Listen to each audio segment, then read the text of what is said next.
In today's video, I'll show you how to change your WordPress site tagline.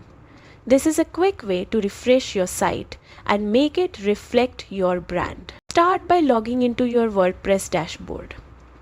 Usually you can access it by typing your domain followed by /wp-admin in your browser. Enter your username and password to get in. Once inside, go to Settings on the left-hand menu, then select General. Here you'll see the tagline field, which by default might say something like just another WordPress site. Replace it with something that reflects your website's purpose or brand. Keep it short, clear and relevant. If you prefer a minimalist look, you can also leave it blank. Finally, scroll down and click Save Changes.